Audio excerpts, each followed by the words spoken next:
Hey all, I hope you're having a fantastic week and that you're being super productive and you were able to put some of my thoughts around selling on value rather than on time into the way that you're running your business and selling your business.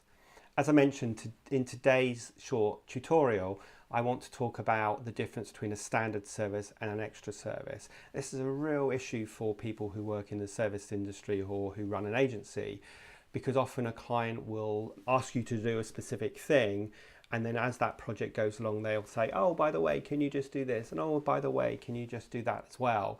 So I want to talk to you about understanding the difference between a standard service and an extra service. And I want you to be able to articulate this to your clients so they understand that, so that they are willing to pay for that extra service. Or if you do that extra service, they understand that it's an extra, and in future you would be charging them for it.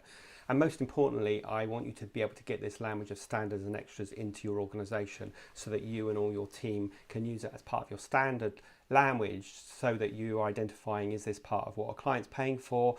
Is there a reason why we're doing this as an extra? Or can we actually go back to the client and charge for an extra? So have a watch of this short video that I put together previously that outlines this really simple framework of standards and extras.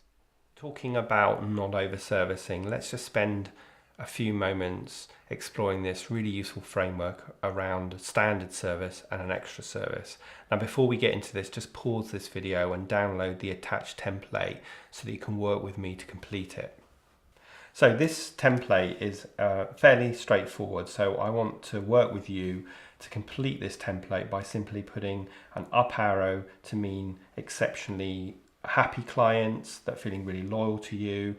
A neutral is the straight line, which means that the client is neither happy or disappointed, and then down arrow means that they are disappointed with the level of service that we're providing. So let's start by saying, if I do a standard service, how does my client feel about me? Are they delighted, which would be the up arrow? Are they neither happy nor disappointed, which would be the flat line? Or are they disappointed, which would be the down arrow? So the correct answer, of course, is that they should neither be happy nor sad, because they're paying me to do a standard service, which I'm delivering. So we can fill in the level line in the do standard. Okay. So now let's think about what happens if I don't do a standard service. Is the client delighted? Are they neither happy nor sad, or are they disappointed? That's if I don't do a standard service. What would you say? Well, you're right. The answer is they will be disappointed. Obviously, they're paying for a standard service, so if they don't get that, they're going to be disappointed. So let's move over to the right-hand side now. What happens if I do an extra for a client? Are they happy? Are they neither happy nor sad, or are they disappointed? Well, the correct answer should be up arrow, because if I do something that is an extra, the client will be delighted. And they shouldn't be thinking of this as a standard service. Some people put a neutral arrow there because they think their clients should expect us to go the extra mile. Well, of course, we want to delight our clients, but we also want to make sure that they understand that they're getting an extra and sometimes pay for that. Now let's move to the fourth box. That's the bottom right box. What happens if I don't do an extra? How does the client feel? Are they delighted? Are they neither happy nor sad? Or are they disappointed? Think about this one carefully. And the correct answer should be neutral, that they are neither disappointed or happy, because they're not paying for an extra service. So if I don't do it, they shouldn't be disappointed. A lot of people, again, think that the answer there is down arrow. Now, the key to this is not about what you actually do. It's about the perception in the client's eyes. So I often ask my clients when I'm delivering this in a training course, do they send out Christmas cards?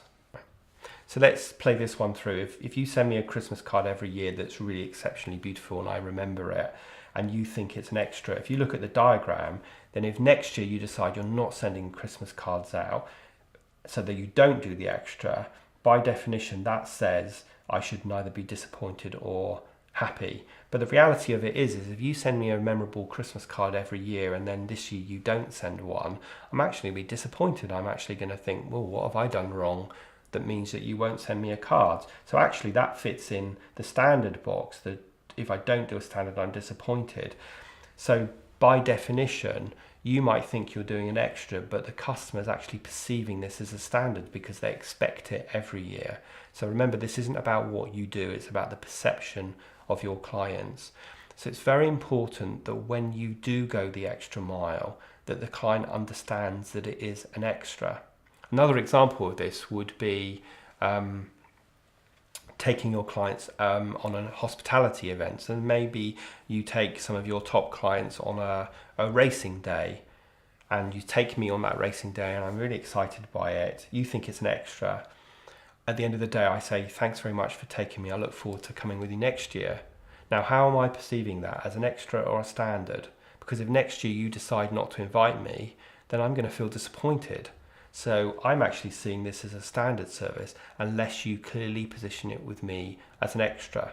So you might say, Rob, as a really loyal client of ours, and as a thank you, we want to take you on this one-off event to say thanks for your business in the past year.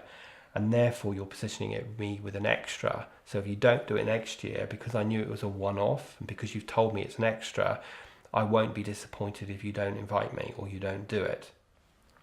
So let me give you a real business example of this. I have a client that's a web development company, and they won a project to develop an e-commerce website for a shop that was quite a sophisticated website. So they also quoted a separate price for a user manual, but the client declined to pay that extra for the user manual, so just paid for the website.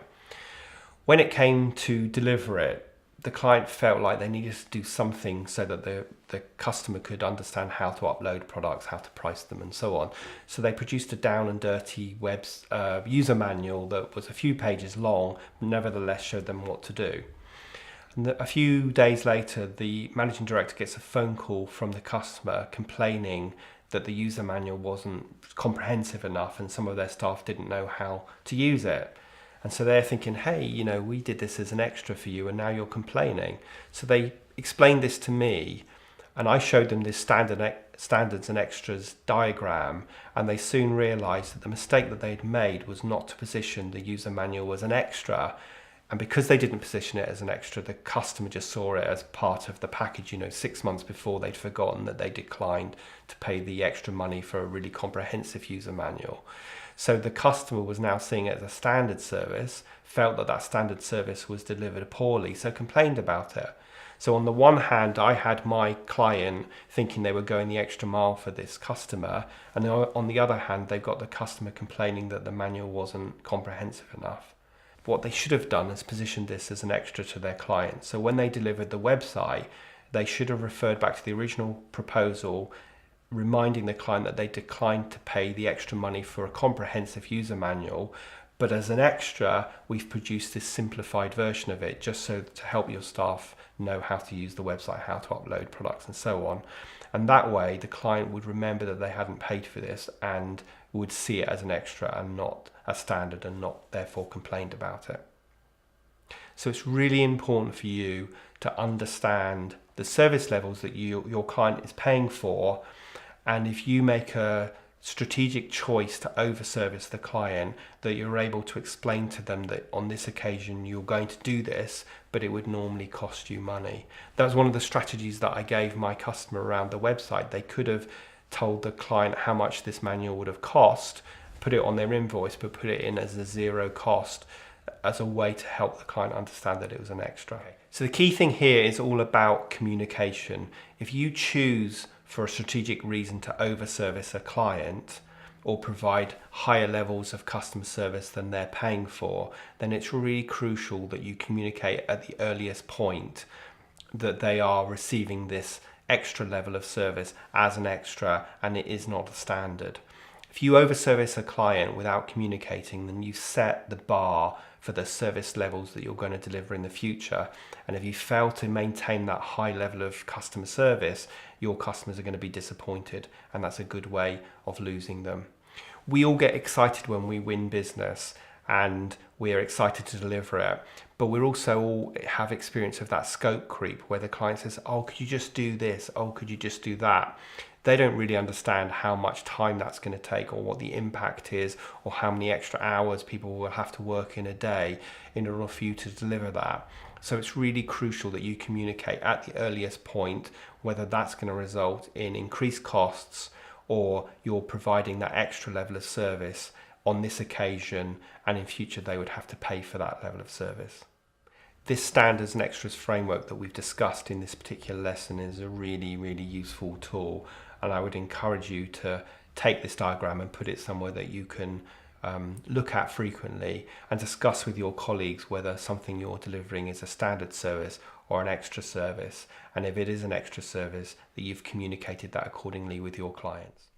So guys, I hope you found that useful. There is a download connected to this lesson which you can get from the link below, and as I said last week, please keep inviting your colleagues to join this group where we'll be uploading more really useful content next week. In the meantime, have a fantastic week all, and I look forward to hearing from you.